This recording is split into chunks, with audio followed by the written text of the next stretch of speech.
Senator Sanders belongs to no party. He's truly an independent. But my next guest not only belong to a party, the Green Party, they are its nominees for president and vice president. Both plunged into politics, as you will hear, from real-life experiences.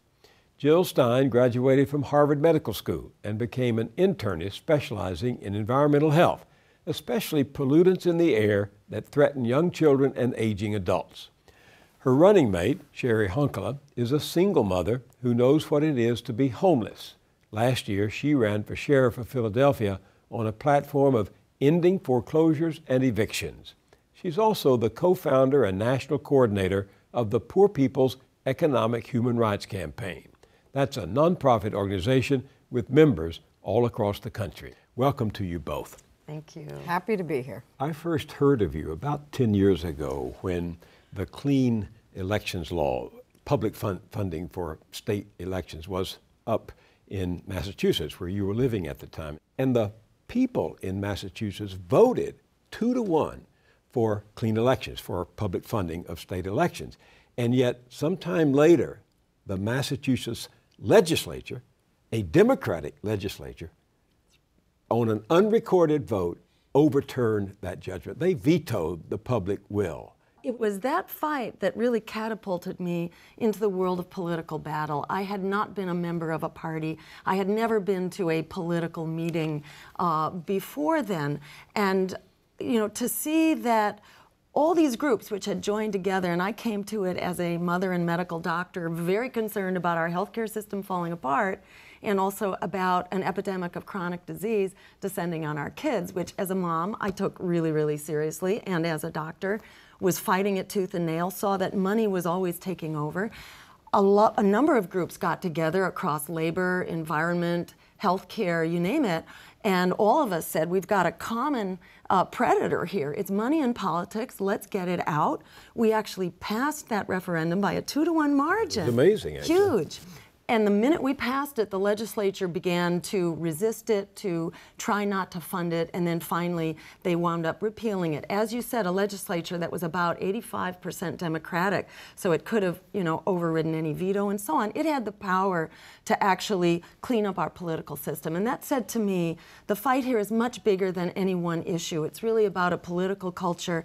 If we want to fix what ails us, we need to fundamentally fix the political system. At that point, I was recruited to run to office, and I did it as a desperation move. Everything else was failing us, and I realized it was time to fundamentally transform our political system and work with a party that was actually committed to getting money out of politics. I remember you're saying, somewhere I read you're saying that a hunger for justice was born in you the night you and your young son were evicted from your home. Yes. For me, it was a very personal thing. I found myself homeless in a car in the Twin Cities and could have frozen to death. In Minnesota? In Minnesota. I knew that was probably happening to, you know, thousands of other families across the entire country. And so, yes, definitely that night there was a hunger for justice that was born, and I just felt that it was a real disgrace in a country that has more abandoned properties than homeless families that we could have that situation. And then it was a couple years ago that I was sitting in my office and the Green Party approached me and said, Cheri, if you're serious about this foreclosure crisis, we have an idea. And if you would run for Philadelphia sheriff and refuse to throw families out of their homes, because that's what the sheriff's department does in Philadelphia. And I immediately got on the phone, called mentors of mine, and they said, you know, you have an opportunity to talk about the devastation that the majority of the people in this country are disconnected, that they don't really see happening on a daily basis. We watch other kinds of images, we hear different things on the news, but we're not hearing about those 8 million families that have lost their homes. And so I decided that I would run as the people's sheriff and refuse to throw families out of their homes. You once said that politics is the mother of all illnesses. What do you mean? Yeah, exactly. You know, I got into this as a medical doctor and a mother really worried about this epidemic of chronic disease, seeing in our kids obesity, diabetes, asthma, cancer, learning disabilities, skyrocketing rates. We didn't used to have that in kids. This was new, going back about 20 years, 20, 25 years. And I said to myself, you know, it's not our genes didn't change overnight. Something's going on in our communities. Got to work with our communities, found that in spite of great solutions we had, that our political system was obstructing those solutions, whether it was cleaning up our air with clean renewable energy, or recycling waste instead of burning it, or implementing a single-payer Medicare for all system. They're not interested because they're getting paid. Our lawmakers are getting paid not to be interested. So it basically means if we want to implement these solutions that create the jobs that we need, that can put an end to the foreclosure crisis and all the rest. If we want to do that, we have to first fix the broken political system. It is the mother of all illnesses, and we can fix it. Cheri, what have you learned running about our political system that you didn't know before? That we really have a responsibility to get off of the sidelines and to get involved in saving our democracy in this country. We're really in trouble.